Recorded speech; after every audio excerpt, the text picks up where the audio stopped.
The field of user experience design covers a lot of different aspects, which can be quite overwhelming for someone just starting out. There are a lot of different methods, tools, and theories that you need to familiarize yourself with to do UX design work, so it can be hard to know exactly where to start. In this video, I'll share tips and some of my favorite resources to give you a head start in learning UX design and taking your first steps as a designer.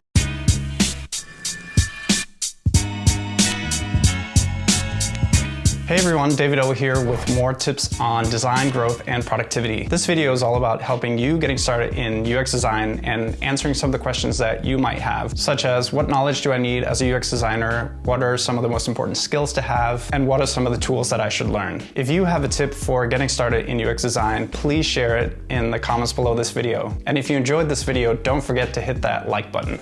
Now, when I started out learning UX design, I didn't really know what the best way was to get started. I picked up a few books and started reading them, but I quickly got stuck and felt like I wasn't really making any progress. So the tips in this video are based on my own learnings and some of the things that I did to get a better understanding of UX design, to start doing design work, and to connect with other designers. The first thing I would recommend you do when you're first getting into UX design is to get an understanding of what design is, meaning understanding the theories and methods used in the field. There are a lot of really good books out there to help you get this knowledge, so here are a couple of the books that really helped me in the beginning. The first book is The Design of Everyday Things by Don Norman. So Don Norman actually coined the term UX design, and you might have already heard about this book. It's been recommended by a lot of different people, and it's a really good introduction to design in general. In short, it's all about what makes a good or bad product and what designers can do to get a better understanding of the users they're creating a product for. I would definitely recommend this book for anyone who wants to get started in design. I have read it several times, and whenever I pick it up, I keep discovering new nuggets of wisdom. Another book that helped me in the beginning is About Face by Alan Cooper. So this is a more in-depth classic design book that follows Cooper's goal-directed design method. It gives you a very thorough introduction to UX design and the different areas such as user research, personas, user journeys, prototyping, and user testing. It's a lot to take in, and the language can be a bit dry, so I don't necessarily recommend reading it from beginning to end. Give the first few chapters a read to learn about the overall methods, and then jump into each of the different chapters to learn about the different exercises. Those are just a couple of the good books out there for UX designers, and obviously there are a lot more. If you check out sites like goodreads.com, you'll find lists with recommended books on UX design. I'll leave a link to one of these lists in the description to this video. I would also recommend following different publications on Medium. There's a ton of free content out there written by designers who share their methods, case studies, and learnings from their design work. I really like the publications UX Planet, Prototyper, and the UX Collective. You can find the links to each of these in the description below this video. Another way to go to learn the fundamentals of UX design is to take an online design course. There are several different websites such as Springboard and Design Lab that offer courses specifically for people wanting to learn UX design. So if you're looking for a more structured way to learn and are willing to spend a bit of money on a course, this could be a way to go. Check my other video on this topic if you're thinking about enrolling in a course.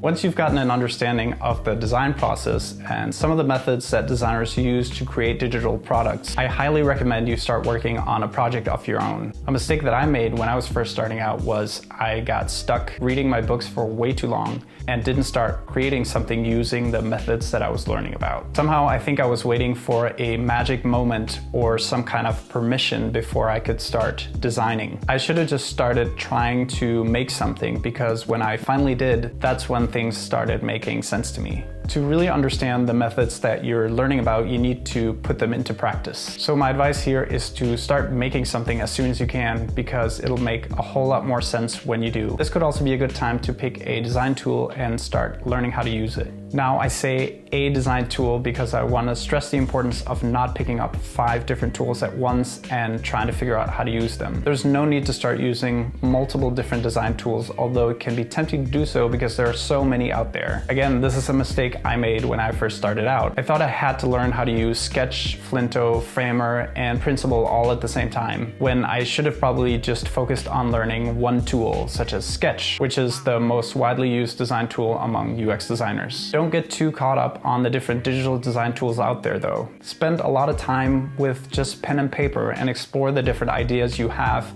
before moving into a digital design tool like Sketch. Pen and paper gives you the ultimate freedom to just let your ideas run wild. If you move onto a laptop and into a tool like Sketch too soon, you have a lot more restrictions, and you might be tempted to focus on things like typography and colors, which you shouldn't really spend time on until later in the design process. So at this point, you probably have a pretty good understanding of what a UX designer does and how to use a tool like Sketch or similar. So what's next? It's time to get out of your study bubble and connect with other designers. I would recommend finding local communities where designers in your area meet up and share experience and knowledge from the work that they do as designers. So this could be through sites like meetup.com, where a lot of cities have regular meetups for UX designers, product designers, or something similar, where people get together, talk about some of the work that they do, and share their experiences with other people. Now, if you don't have a big local design community, there are a lot of different ways that you can connect with designers online too.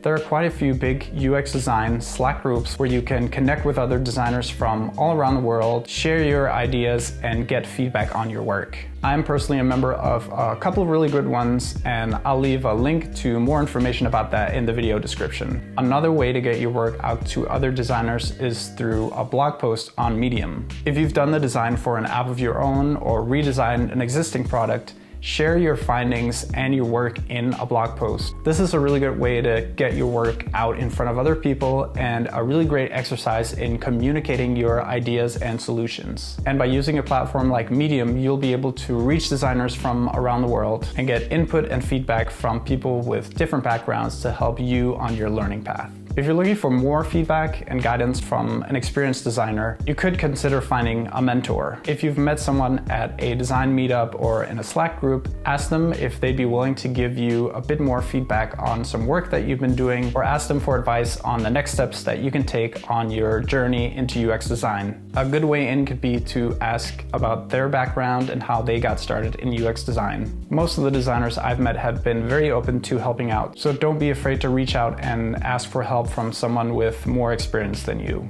I hope some of my tips helped you figuring out how to get started and some of the steps that you can take on your journey into UX design. If you found this video helpful, please leave a like below, and don't forget to subscribe to my channel for more videos on design, productivity, and growth.